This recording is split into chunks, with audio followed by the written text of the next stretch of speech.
And joining us now in our Parliament House studio is the Shadow Minister for Climate Action, Environment and Heritage, Greg Hunt. Greg Hunt, welcome to Lateline. Good evening. Let's begin with today's rally, and tonight the Greens leader Bob Brown says he hopes your leader will apologise to the Prime Minister for speaking at the rally in front of offensive banners. In the rough and tumble of Australian politics, is Bob Brown being too sensitive? Free speech only matters when people say things with which you disagree. There will be statements made today which neither side of politics would endorse, but I would put this to the Prime Minister today that whilst we were not responsible for any of the language of individuals, we stand for the position of no carbon tax. The Prime Minister is responsible for the comparison at this moment on the ALP website where it compares Tony Abbott, the Leader of the Opposition, with a Nazi war criminal. So that's the test. The ALP website right now is comparing Tony Abbott with Hermann Goebbels, a Nazi war criminal. If the government is offended, they should start by looking in their own backyard. Did you go to the rally today? No, I met with no carbon tax rally representatives, and I also met with Climate Institute representatives. Your leader spoke at the rally as the Coalition's climate spokesman. You didn't feel any need to go to the rally? No, I met with representatives of both sides, as well as representatives of the Australian Youth Climate Coalition, as well as business representatives. And so I think it was an important rally. He did the right thing. And let me give you an example of one of the people that has been characterised as an extremist, one of the gentlemen I met with today. He was the son of a farmer. He was a teacher for many years. He was a home renovator, a very calm, genuine person who was a little surprised at the attacks by Greg Combay and the Prime Minister on ordinary Australians going about expressing their views.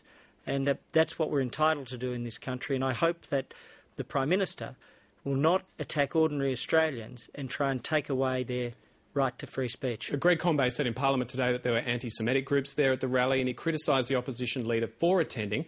Were you uncomfortable with any of the sentiments expressed at that rally today? Look, there's language that I wouldn't have chosen, as there is on emails that we all receive every day from everybody. But the core message of no carbon tax is absolutely something in which we believe. The core message that there's a better way than a massive increase in electricity prices for mums and dads and pensioners is something we believe. And if the government is sensitive, then they should start by dealing with the comparison between a Nazi war criminal and the Leader of the Opposition on their own ALP website, and it's up to the Prime Minister as to whether or not that's there in the morning. Let's move on and talk about the Grattan Institute research mentioned in Margot O'Neill's report, and it suggests that the most unproductive and wasteful policies for reducing emissions have been those that offer Commonwealth grants by tender. Isn't that what you're offering under your direct action plan? I don't accept either your characterisation of the report or of our plan. This report is a disaster for the ALP government. The worst programs identified in the report are the home insulation program, the green loans program, an enormous waste of money and an enormous waste of effort. The best program identified in the report, along with energy efficiency, is the New South Wales emissions reduction scheme. That is the very model that we are using as the basis for our approach. So the worst programs are the ones which this government has designed, and you would add to that the idea of a massive electricity and petrol price rise, and the report finds that the best program is the New South Wales approach of providing incentives through a market, which is the very model of what we're doing. OK, so you reject the characterisation of Commonwealth grants by tender being applied to your program, but quoting from your direct action policy document, it says the Coalition, through their emissions reduction fund, will call for tenders for projects that will reduce carbon dioxide emissions. If you fund those who win that tender, isn't that a grant tender scheme? We will set up a market, if you also go to what's in our policy, and we will seek, just as the water market works in Australia, in a highly effective way, and so is that a grant tender scheme or not? It is a market-based mechanism. That's the approach. That's what we do.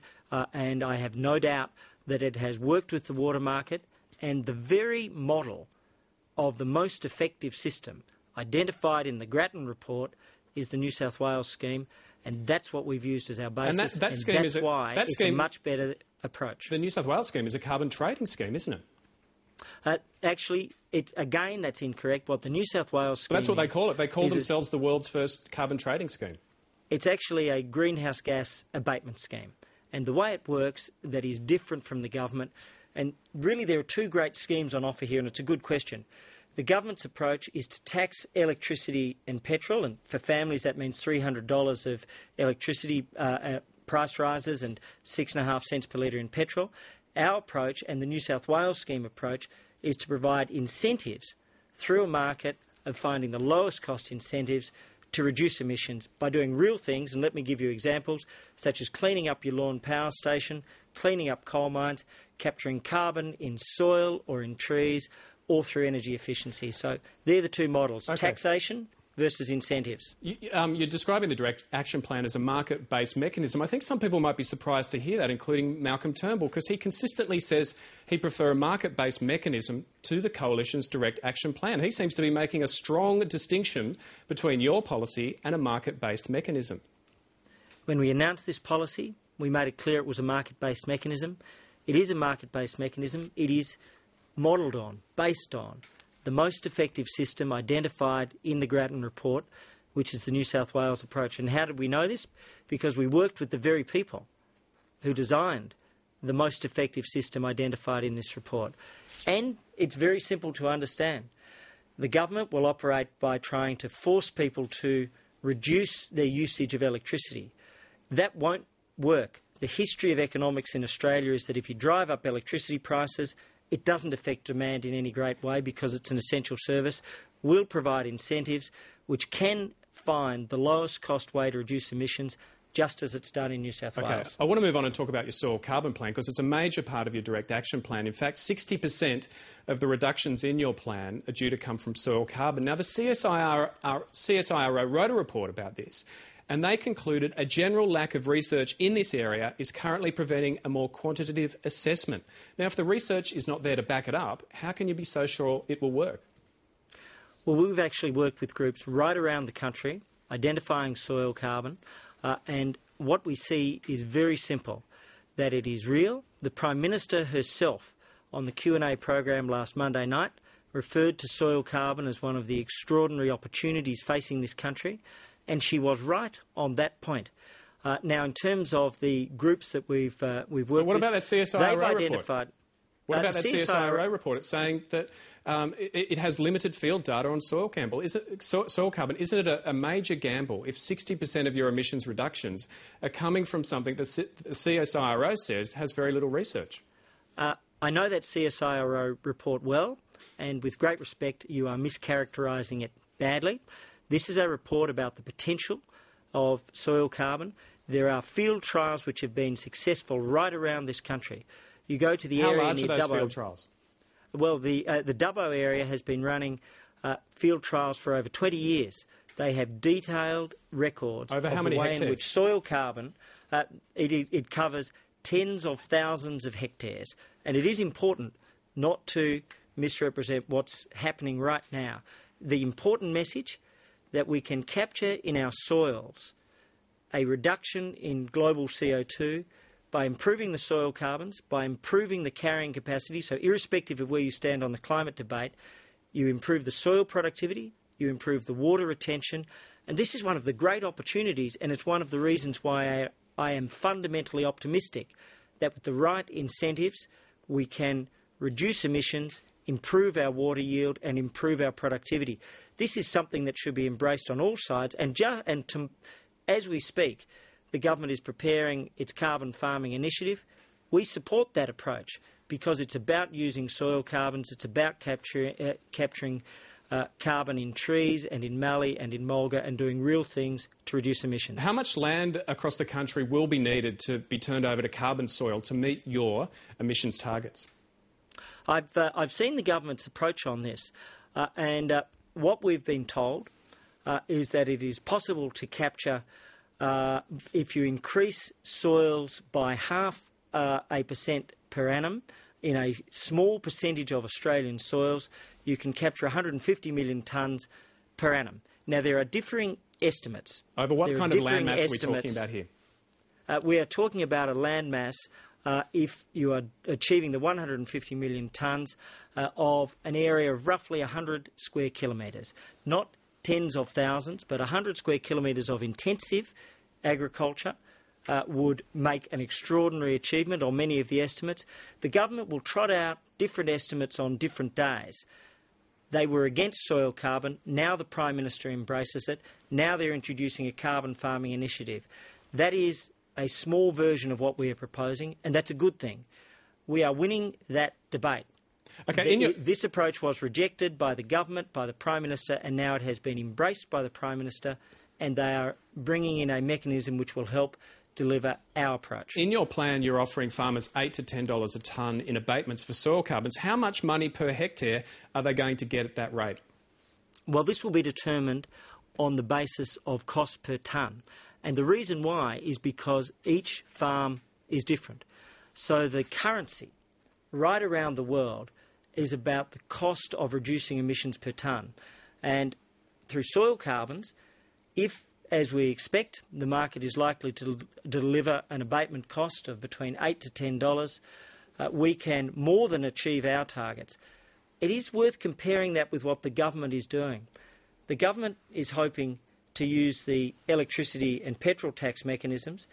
That's going to require $16 billion a year, and that's going to mean that families pay $1,000 a year and will get less than half of that. Okay, back, if we could just stay on the soil carbon issue. You're offering electricity Sure. generators $25 to $35 a tonne. What if the farmers don't take up your offer, thinking they'll get more per tonne if they sit and wait? With great respect, again, you are incorrect. What we have said... How do we know that? Because this is down the track. How do we know that won't happen? What we have said is not an express offer. We've said that the lowest cost will win. So if a soil carbon farmer were to put up their model and to say, look, we will tender 1,000 tonnes, and to compare that with somebody else, the lowest cost will win. What we were setting out is what others, through written proposals, have indicated is the likely range that they will put forward abatement. Soil carbon is not currently recognised under international carbon accounting rules. If that's the case, you've got a big hole in your emissions target, don't you? Completely false. That's completely false. It's not used carbon soil. You're completely false, because as of 2012, one of two things will occur in the world. Either a new international agreement will be struck, which will include soil carbon, that's currently under negotiation with the United States and Australia engaged, or there will be no international agreement, in which case nations will be able to pledge their own figures, and soil carbon would also be admissible. Under either of those scenarios, soil carbon will be on the table. I should also refer to the fact that the Prime Minister herself embraced this mechanism last week. And the reason why is she knows it's going to be part of the international system. Greg Hunt, just finally, a few weeks ago, Malcolm Turnbull was asked on Q&A if there are any economists who thought your direct action plan was more cost-effective than an ETS or a carbon tax. He couldn't cite any economists. Can you? I can. Let me start at the top. Let me start at the global level, where the Nobel laureates of Thomas Schelling, of Vernon Smith, of Finn Kydland, all of whom believe in climate change, demand action, were asked to rank the most effective mechanisms.